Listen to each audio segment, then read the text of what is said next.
tão longe de mim. Miandica, terra do outro mundo, onde o sofrimento foi atroz, ficavas num niaça profundo, caindo o perigo sobre nós. Vivemos entre barreiras, dias, semanas, meses, sobre ameaças matreiras, as lágrimas correram por vezes.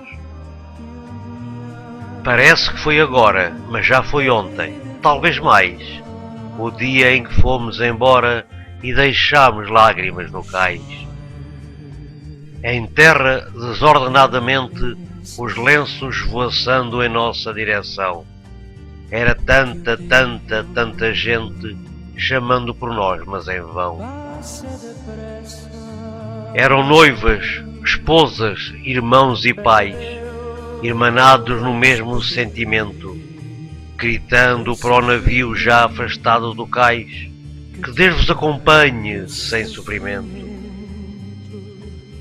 O tempo já vai longe, afinal, nada disto aconteceu agora, mas é um quadro ímpar sem igual que viverá eternamente na minha memória.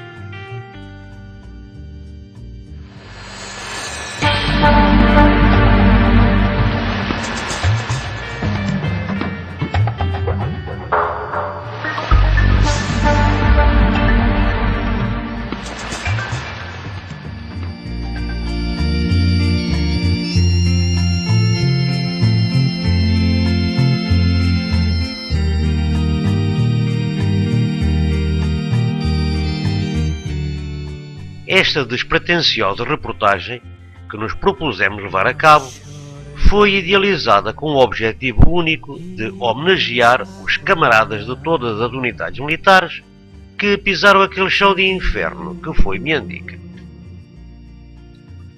Muitos deles já nos deixaram para sempre após a sua desmobilização. Outros ali perderam a vida naquela região que era considerada a capital da Frelimo, no Niassa. Assim, iremos apresentar com os parcos meios disponíveis algumas notas, para que nos lembremos que Miandica era de facto uma terra do outro mundo.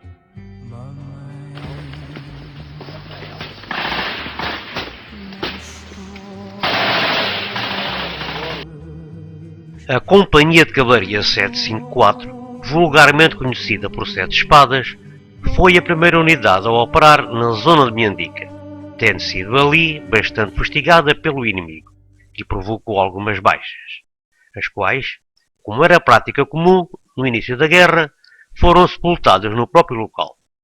3 anos mais tarde, esses factos foram testemunhados por alguns militares da Companhia de Caçadores 1559 quando se dirigiam para Miandica. Destacamento de Miandica, no regresso já da operação que tínhamos feito com o Alfredo Leitinto, cerca de, mais ou menos das 9 da manhã, um pouco mais ou menos à hora do pequeno almoço, parámos para descansar e comer qualquer coisa. Nesse aspecto, houve um indivíduo, nessa altura, que, tendo necessidade de fazer as suas necessidades, desviou-se um bocadinho, pediu à malta proteção, e, entretanto, o mal tinha saído do pé de nós, chamou-nos, venham cá ver o que está aqui. Nós fomos lá e deparámos com umas quantas campas, lado a lado, com uma cruz de madeira, ainda com nomes ainda visíveis, e a identificação da companhia, que era a Companhia 17 Espadas. Elementos da Companhia de Artilharia 637, do Batalhão de Artilharia 639, foram os primeiros a instalar-se com um pequeno destacamento na região de Miandica a Velha, em condições do mais primário possível, como se pode observar pelas imagens. Os estrategas militares do Comando Setor do Niassa, apercebendo-se que a região de Miandica era, pela sua natureza morfológica do terreno, e também pela localização geográfica, o centro nevrálgico da Frelimo. Prova disso tinha sido a atuação das 2 unidades militares anteriormente referidas, que foram ali bastante castigadas. Para tentar inverter essa situação, foi decidido que montar ali um estacionamento com grandes dimensões seria uma solução muito plausível. Assim, Escolhido o local para o efeito, que tinha que ser propício à construção de uma pista de aterragem, a Companhia de Cavalaria 1507, sediada no Cova, destaca em 29 de setembro de 1966 um pelotão, o qual, partindo do zero absoluto, ali se instala para proteger os trabalhos da engenharia. Para ali se destacaram também, com 2 máquinas, para construir a referida pista de aviação, à qual foi dado o nome de Capitão João de Brito. Era prática comum, em toda a guerra do ultramar, atribuir aos locais nomes relacionados com localidades da metrópole. Miandica não fugiu à regra. Dado a 1507 ter partido para o ultramar do Regimento de Cavalaria 3 em Estremoz, batizou Miandica de Estremoz a Nova. Apesar disso, este destacamento foi sempre mais conhecido pelo seu nome original, Miandica. Entretanto, em março de 1967, o Batalhão de Cavalaria 1879 termina a sua atuação no Niassa, fazendo a permuta com o Batalhão de Caçadores 1891, que se encontrava na Zambésia. A Companhia de Caçadores 1559 tinha como destino, nesta rendição, a povoação do Cova, situada nas margens do Lago Niassa, lá bem no norte da província. Coube, em sorte, a esta unidade destacar um seu pelotão reforçado, o primeiro, para render a força da 1507, estacionada em Miandica. Acontece, porém, que foi ainda em Metangula que o primeiro pelotão teve conhecimento da missão que lhe fora destinada, sendo informado que, a meio do caminho da viagem para o Cova, teria que desembarcar no Negô, para então se dirigir até Miandica, percurso esse apiado e que teve a duração de 2 dias. A partir de agora, iremos falar, englobando todos os pelotões das companhias do 1891 que passaram por Miandica, do cotidiano ali vivido, tal como alimentação, abastecimento de água, higiene, correio, etc, etc. Entretanto, apresentamos uma breve cronologia dos grupos de combate do 1891 que ocuparam Miandica durante o período compreendido entre 15 de março de 1967 a 26 de fevereiro de 1968. Como já referimos, o destacamento de Miandica foi criado sem terem atenção salvaguardar o mínimo dos mínimos exigidos para a condição humana. Uma máquina de engenharia levanta umas barreiras, abre uns buracos no chão, cobertos com chapas velhas de zinco. Umas centenas de tijolos erguem-se, sem reboco, e formam o que pomposamente se chamava depósito de géneros, posto de enfermagem e instalações dos graduados. E não só. Os parasitas eram companheiros de quarto.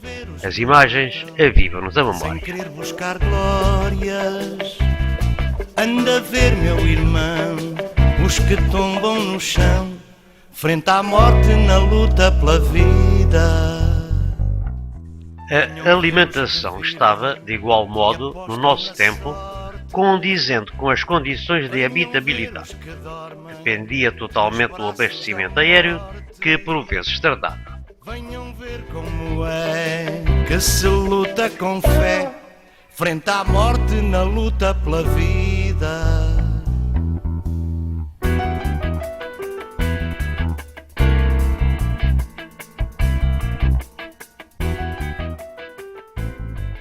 Recorde-se que estivemos uma semana sem praticamente nada para comer. Ai, se apanhássemos uma raçãozita de combate, que bom seria. Outro se levanta, se há um jovem que chora. Além do mais, os alimentos lançados pelo ar eram também partilhados pelos macacos, uma vez que muitos dos géneros alimentícios caíam fora da pista.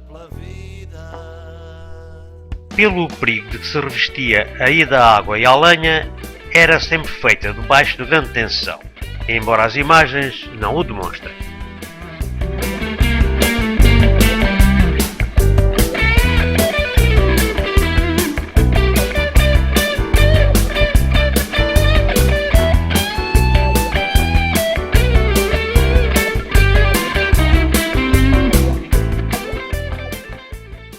cerca de 70 dias que o primeiro grupo de combate de 1559 viveu em Miandica, fê-lo praticamente pelas razões a que já aludimos, sem muda de roupa nem estojos de barba. A higiene era a possível. Posteriormente, e uma vez que os grupos já vinham diretamente da sede da companhia, precaviam-se já nesse sentido. Um dos ex-libris de Miandica era a carcaça de uma pequena avioneta que caíra ao fundo da pista nos finais de 1966. Este episódio foi presenciado por um militar de 1560, o Jorge Guedes, que se encontrava na ocasião em Miandica. Exortamos os espectadores a lerem essa história, da autoria do referido militar, no blog do Batalhão 1891. Vale a pena. Esses destroços foram colhidos mais tarde e levados para Vila Cabral. Ouçamos a história. A incumbência de trazer esse material. Sucede quando cheguei lá, as asas já não estavam, adorniam um avião de asa alta, já não estava as asas em cima da fuselagem. Pegámos na fuselagem, que é aquele charuto comprido, pusemos em cima da viatura da Berlier e depois veio o avião até Vila Cabral. Os restos do avião. Falar de Miandica e não referir o nosso grande fiel amigo de nome Leão seria uma tremenda injustiça. Era ele que nos avisava, com muita antecedência, em cima das barreiras, da chegada da avioneta ou do helicóptero. Eu entendo mesmo que não se devem chorar os mortos. Malta, para a pista, montar a segurança, depressa, depressa, vê lá o helicóptero com o correio. Ainda estamos recordados das 3 semanas de lerpanço de correio. Uma carta, um aerograma, estão a chegar no avião. É a saudade que nos chama. E se não vier, que desilusão. Os que tombam no chão, frente à morte na luta pela vida. Venham ver os que vivem e apostam na sorte. Venham ver os que dormem nos braços da morte. Venham ver como é que se...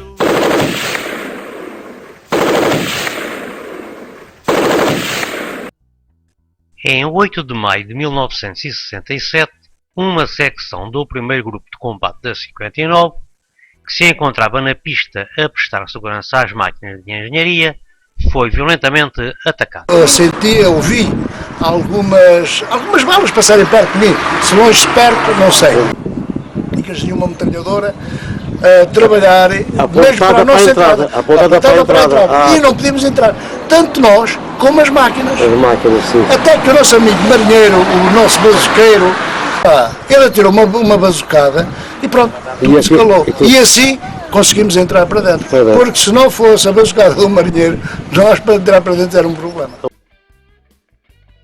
Foi o ataque a Miandica, eu estava na minha secção, mas como era o único apontador de bazuca, lança-granadas de foguetes, e como senti o ataque, saí do meu posto, tinha que ir a todos os postos com a bazuca, e em cima de uma ravina consegui pôr os militares que estavam em perigo de vida na pista com o meu amigo Checa, que era o mesmo iniciador de bazuca.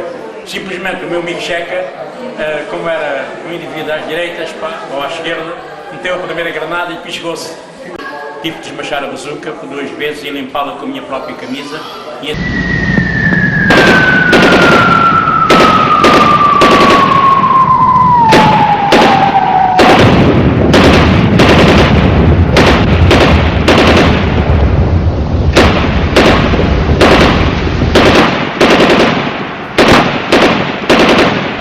O que aconteceu foi que eu, não por heroísmo, mas por uma maneira de defender os meus camaradas, graças a Deus, saí da minha secção e, como não tinha as botas atadas, perdi as botas. O meu interesse era salvar os meus camaradas e salvei.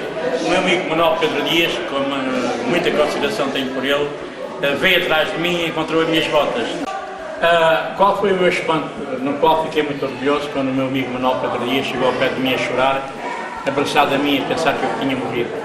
No final daquela guerra, todos os meus camaradas se agarraram a mim a chorar e eu também a chorar. Tinha levado um louvor da parte da manhã, que há 30 dias de prisão disciplinada agravada, e depois veio um louvor.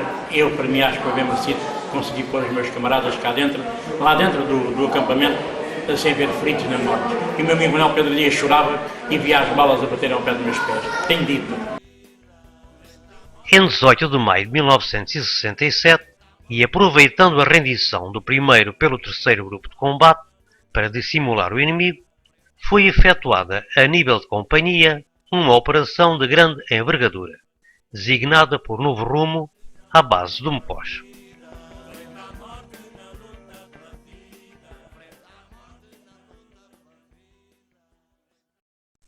A meio do percurso, houve contacto com o inimigo. Por esse motivo, quando chegámos à base, entretanto bombardeada pelo T-6, a mesma tinha sido recentemente abandonada. Pelo facto do Mendonça se ter ferido na progressão à base, tivemos por noitar no local, sofrendo por isso as consequências com um violento ataque às 3 da madrugada.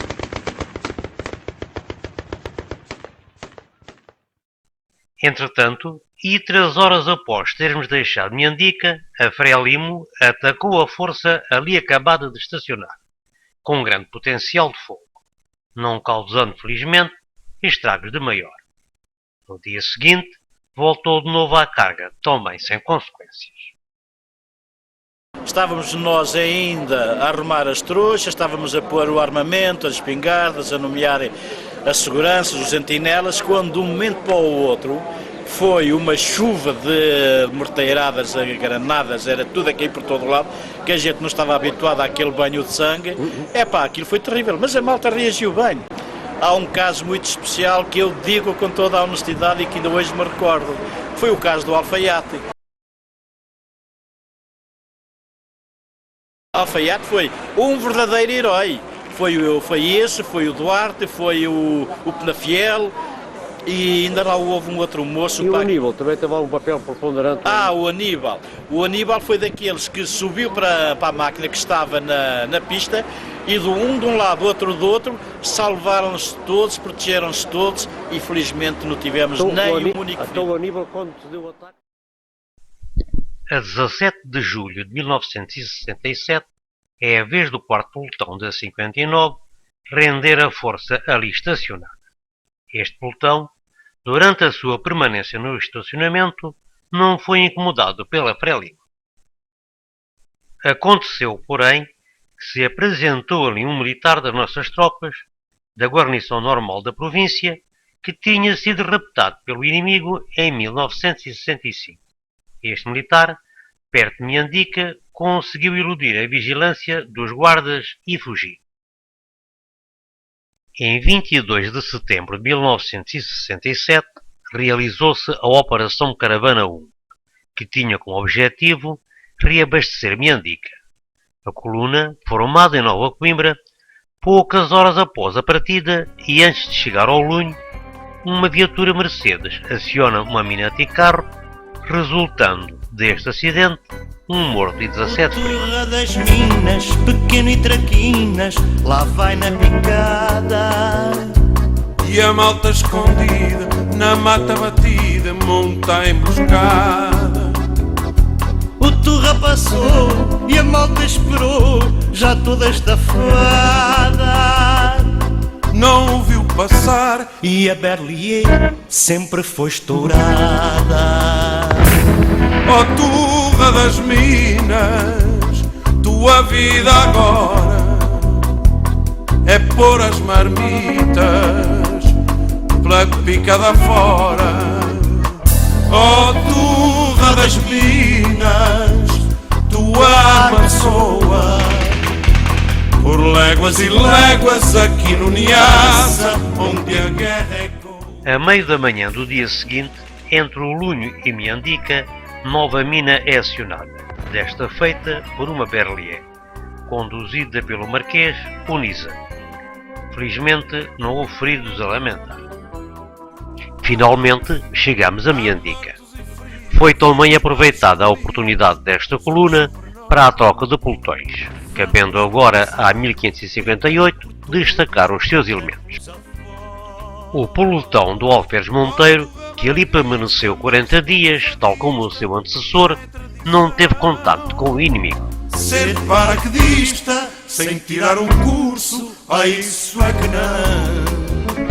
Oh, turra das minas, tua vida agora. A sua presença ficou assinalada pela instalação de um nicho para colocar uma santa, à qual deram o nome de Nossa Senhora de Miandica, cuja história vamos ouvir. A Nossa Senhora de Miandica foi o Alferes, o falecido Alferes Monteiro que a apelidou assim. Foi o seguinte, um belo dia, estávamos todos desesperados com falta de tabaco, falta de comida, falta de água, que não havia água, a água era escassíssima, e andávamos por ali a conversar de tudo e de nada, até que o Alferes Monteiro, Gustavo Monteiro, lembrou-se de pedir ao Movimento Nacional Feminino uma santa, porque através da santa podia muito bem vir a tal comida que faltava, o tal correio que faltava e o tal tabaco que faltava. O tabaco era uma falta imperdoável, que nós todos, era um desespero a falta de tabaco. E assim fez, foi ao rádio e pediu para vir a Cabral para mandarem uma santa para rezar por nós. Olha, foi remédio santo. A santa efetivamente rezou por nós. Passado uma semana, estava lá a santa, e estava lá o tabaco, e estava lá o correio. Se não fosse a santa, nem tabaco, nem correio. Estávamos completamente abandonados. Então a história da santa... Foi a história da santa, é uma história singela, mas é verdadeira, totalmente verdade. Porque foi graças ao Alferes Monteiro, que era um grande homem, que ficou lá a santa e veio o nosso tabaco e o nosso correio. Será que a fé em Nossa Senhora de Miandica se resumiu apenas ao milagre do tabaco e do correio? Duvido. Para justificar esta minha dúvida que lancei no ar, apelo a todos os espectadores a folhearem a revista número 10 do nosso batalhão, páginas 8 a 11, onde podem ler um excelente artigo da autoria do capelão do batalhão que nos rendeu no Niassa. Missa sobre o mundo, assim se intitulava. Se engana com o seu sorrir e lhe esfranqueia as portas à chegada. Entretanto, mais concretamente em 12 de novembro de 1967, procedeu-se à operação de grande envergadura designada por Caravana 2, tendo como objetivo, a partir de Miandica, bombardear com peças de artilharia, as quais chegaram camufladas a este destacamento a base central do Niassa. Esta operação, composta por grande efetivo militar, não produziu os efeitos desejados. Senhores por escolha, mandadores sem punho, aceitam cunhas e dizem que não. Fazem as rondas sob o céu do lume. Estou farto deles, só mandam vir e não fazem nada. Estou farto deles, só mandam vir e não fazem nada. Em 2 de dezembro do mesmo ano, procede-se à rendição da força ali existente, por troca com o outro pelotão de 1558, comandado pelo Alferes Quintas. Durante a permanência deste pelotão em Miandica, nada de real se aconteceu até ao dia em que foram rendidos. Já com os seus substitutos no destacamento, sofrem um violento ataque, que ocasionou a única morte naquele estacionamento, o soldado Fernandes. Eu a falar com o soldado, o cabo, enfermeiro que me ia render, e a contar-lhe que ali às vezes acontecia problemas e que era grave, e ele disse para mim: isso são brincadeiras dos velhos para nos enganarem e para nos meter medo. Para meter medo, foi. Passados uns minutos dá-se o ataque. O Fernandes, que foi o último morto que nós tivemos, estava no forno a cozer pão e vem ao barraca que nos abrigava. E o que é que ele faz? Vem buscar a espingarda. Quando regressa para o sítio para onde ia resguardar-se ele do ataque, cai a primeira granada e mata-o. Atingiu logo atingiu em mortalmente. cheio, abriu-lhe a cabeça praticamente ao meio. Eu estive ao pé do Foi morte Fernandes. instantânea. Foi morte instantânea. Sim, é instantânea, mas é claro, o sangue fica sempre a fervilhar e eu sentia o sangue dentro dele, parecia que estava a ferver. Nesse mesmo dia pediu-se a evacuação do morto. Do morto. Que eles não sabiam, que ele estava morto, é claro. No dia seguinte chegou lá de manhã o helicóptero e perguntou pelo ferido e nós dissemos não, que ele estava morto, disse o comandante do helicóptero. Então vocês vão ter que o enterrar aí porque nós não evacuamos mortos. O Alferes Quintas respondeu, não, nós vamos levá-lo às costas até Nova Coimbra, porque não vamos partir daqui definitivamente e não vamos deixar aqui o nosso camarada. Vamos levá-lo cerca de 40 km às costas e o piloto, talvez conduído, resolveu levar o morto até Nova Coimbra. Astro mudo, batem os hélices na terra esquentada, vêm bandos com pés de veludo, chupar o sangue fresco da manada.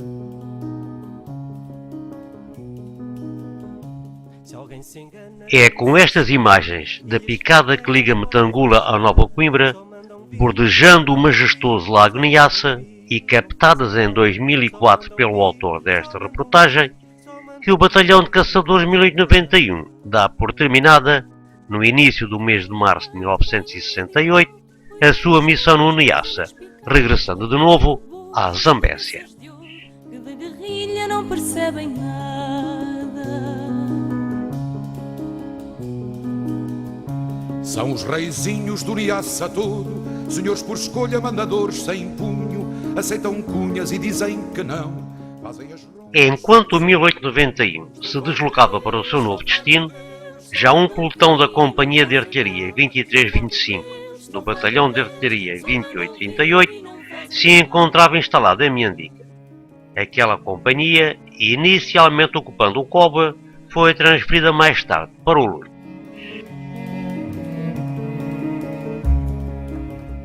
Em 5 de abril de 1968, por ordem do Comando Setor, o destacamento de Miandica foi abandonado e totalmente destruído, temendo-se que, pelo facto de se tratar de um pequeno destacamento, correr o risco de ser atacado por numerosas forças do inimigo.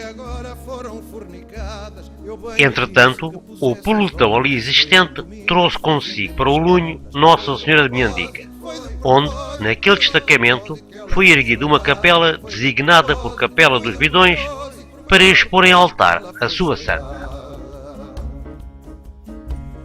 Em 1973, de novo, os estrategas militares resolveram, 5 anos depois, dar continuidade ao projeto inicial e instalar ali uma sede de batalhão que controlasse toda a região. Desta forma, e partindo novamente do zero absoluto, um pelotão da Companhia de Caçadores 4141 para ali se destaca. As instalações eram tendas de campanha. Em março de 1974, aquela força foi rendida por um pelotão da Companhia de Artilharia 7260, que destaca para Miandica o seu segundo pelotão, que ali permanece até ao fechar das portas da guerra. Com esta moda da mini patrulha, encher o peito de metal brilhante, essa a sua grande aspiração. Nas tertulias anuais do 1891, Miandica é sempre tema de conversa. Ano após ano, os inúmeros episódios ali vividos são repetidas vezes narrados. E irão sê-lo, estamos certos disso, até ao momento em que a nossa memória nos traiçoou, com um eventual acometimento de arteriosclerose. Será leigo, talvez ceifeiro, mas nunca médico cirurgião. Por uma ponte sem terminação, o nosso sangue foi derramado, mas aleluia não será lembrado pelos cabeças de ar-condicionado. Estou farto deles, só mandam vir e não fazem nada. Estou farto deles, só mandam vir e não fazem nada. Grande parte daqueles que se encontram nas imagens e que ao longo de 11 meses foram habitando Miandica, estamos perfeitamente convictos que corroborarão as nossas palavras iniciais.